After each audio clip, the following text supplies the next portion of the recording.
Ladies and gentlemen, welcome back to the channel and welcome back to World at War. Some old school COD here because we're doing an old school video covering old school Call of Duty and everything going on with that because I was curious. A couple of weeks ago we got that article coming out from Tom Henderson who revealed to us that via his sources we are going to be getting a reveal for Black Ops Gulf War in June. But around that same time, Microsoft is also gearing up for its announcement for its back catalog of games following the acquisition of Activision Blizzard. So it appears perhaps right now it's all up in the air, it's all speculation, but it may be happening. We may start seeing the older Call of Duty titles on Xbox Game Pass, which in essence would completely save every single one of those games because it would be free, people could download it, they don't have to find their old discs or anything like that. It would be very simple and it would repopulate the games that we all grew up with and the games that we love. Well, that got me curious, right? Because about 9 months ago, while they were gearing up for Microsoft to purchase Activision, Microsoft put out this big update for like every single older COD title, which essentially fixed the matchmaking. And when they did that, the player count skyrocketed. We had thousands of people on games like Call of Duty 4, World at War, Modern Warfare 2. Black Ops 1 and Modern Warfare 3 are always iffy. I think the player counts on those games were just straight up bugged. But I was curious, right? There was a resurgence for those old games. I went back and I was playing World at War Search and Destroy all night, every night for a couple of weeks there. It was a blast interacting with all these people who were happy to play the game again, going for spawn snipes on CeeLo, seeing the old maps, using the old guns. It was such a trip down memory lane. So I wondered to myself, are the games still populated? Because truth be told, I have not been back on ever since that resurgence there. I played for a couple of weeks, maybe a month or whatever, but eventually I got back into more modern games, the current CODs and things like that. So I was curious and I decided to bust out the old Xbox One with its backwards compatibility. Took for freaking ever to get things actually sorted and loaded, and apparently my Xbox Live ran out and had to go and get that again. It was a whole thing, man. It was a whole thing. But eventually I got on last night. It was a Saturday night at about 10 p.m. Eastern, which is 7 p.m. Pacific, which I would consider to be like peak times in the United States. Obviously, it's a little bit late if you're across the pond, but regardless, I thought that was like the perfect time to hop in and start recording and just kind of see, because it's like later at night on a Saturday night. You would think that would be the time of the week that the games would be the most populated. Well, first things first, I jumped on Call of Duty 4 and it keeps saying I don't have Xbox Live, even though I do, and I'm able to jump into all these other games, so I couldn't test out Call of Duty 4, unfortunately. I really wanted to as well, but back when the game has resurgence 9 months ago, there was like 1,500 concurrent players usually playing the game, which was pretty freaking crazy. I couldn't test out what it was last night. That's unfortunate, but I have a feeling it's going to be similar to World at War. So for World at War here, as you guys can see, there's about 581 people, which is a bit unfortunate because I'm fairly positive that World at War counts zombies as well as regular multiplayer. In fact, if we just go and jump into the actual multiplayer, it's showing a total of 83 total people playing the game, period.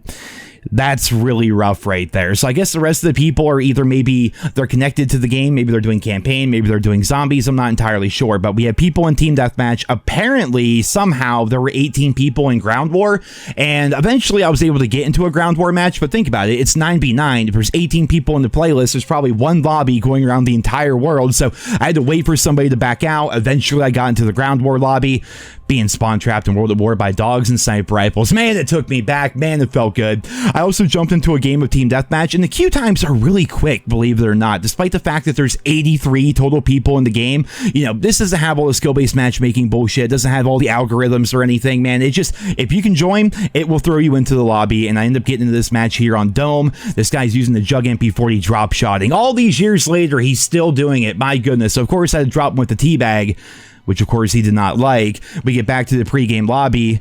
Oh no, he plugged in the mic. Yeah, why you teabagging you? Oh no, that's the old school COD I crave right there. So World at War on Saturday night, prime time, everything, doesn't even have 100 players on Xbox. That's really unfortunate. It might be similar on PlayStation, it might be better on PlayStation, I'm not entirely sure. After that, I jumped onto Modern Warfare 3, and again, this is where it comes down to, I don't think the actual player numbers in Black Ops 1 and Modern Warfare 3 are accurate. It's showing 58,000 people online with 12,000 people playing core multiplayer. I just don't see that being the case. Over 6,000 in playing Team Deathmatch. That just seems ridiculous if you ask me. Almost 560 playing Search and Destroy, and I always consider this to be the benchmark for whether or not a COD game has a population. If you can jump in and find a game of Search and Destroy quickly, then that says to me that, yeah, there's probably a bunch of people playing. I did get thrown into a lobby pretty quickly, way faster than the newer Modern Warfare 3, but the lobby was like kind of dead. And can we just appreciate here for a second things like lobby leaderboards? Look at that there, man. You see the people in the lobby. I'm like, okay, how do I compare to these guys? You know, I'm like, oh, well, apparently I've played a lot more Search and Destroy than them. You know, I love that kind of thing. And not to mention, go to your barracks. Look at this, man. First off, peep the title and emblem combination. That is primo.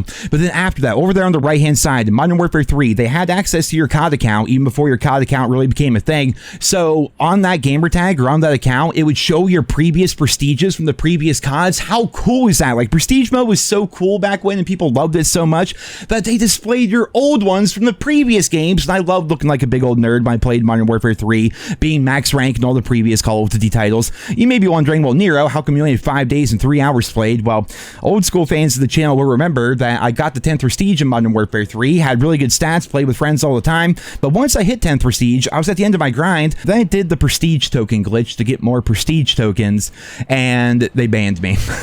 Way back when it happened, it was so sporadic. Like, every friend I knew did the prestige token glitch. Half of us got banned, the other half didn't, and when they ban you, they reset you back to level 1. So when they reset me back to level 1, I didn't play the game nearly as much because they took away everything from me just for having prestige tokens. It was ridiculous, but still, the menus here in Modern Warfare 3 are beautiful, but that Search and Destroy lobby does not appear to actually be filling. Well, what about this then? If we're actually going to test out the amount of players that are actually playing Modern Warfare 3 and whether or not it's bugged, let's check out Demolition. I love that game mode. It says there's 53 people playing it. You should be able to find a lobby there. You could back in World at War, but yeah, you cannot get into a game of Demolition. It just sits there and does nothing the entire time. It says 53 people. There's nobody playing Demolition in Modern Warfare 3.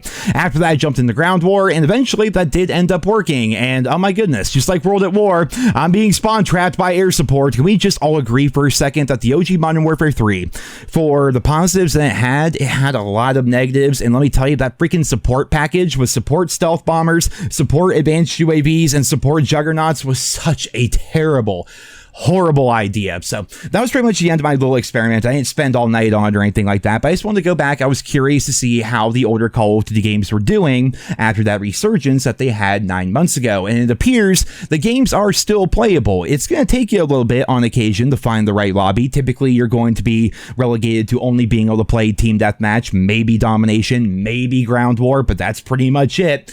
And I'm really hoping that when we get that announcement around June in regards to Black Ops Gulf War, that Microsoft does agree to put all the older COD games on Xbox Game Pass. Because let me tell you, man, Xbox Game Pass is one of the best values in gaming right now. Like, again, I didn't even have Xbox Live. Like, I do everything on PC now, but I had to re-download my account and get Xbox Live and everything to record this video here today. And now that I have Xbox Game Pass, I was scrolling through the games. I'm like, wait a minute, MLB The Show, like the new one, is like right here, and I can just play it because I have Xbox Game Pass. And lo and behold, guess what I did? I made a picture for the Pirates and ended up playing that till 3 o'clock in the morning. It's a really good value. It does populate games, and I'm really hoping that if they put all the older CODs on Xbox Game Pass, that's going to revive those old games and always give them enough of a population that when the mood strikes you, when it tickles your fancy, you can hop on a game like Call of Duty 4, assuming it lets you on Xbox Live, or World at War, or Modern Warfare 2, Black Ops 2, any game, whatever it may be, and just hop on and play, take that trip down memory lane, level up a couple of guns, get a couple of kills, use the old streaks, and just enjoy yourself playing the COD games that made this franchise so great back in the day.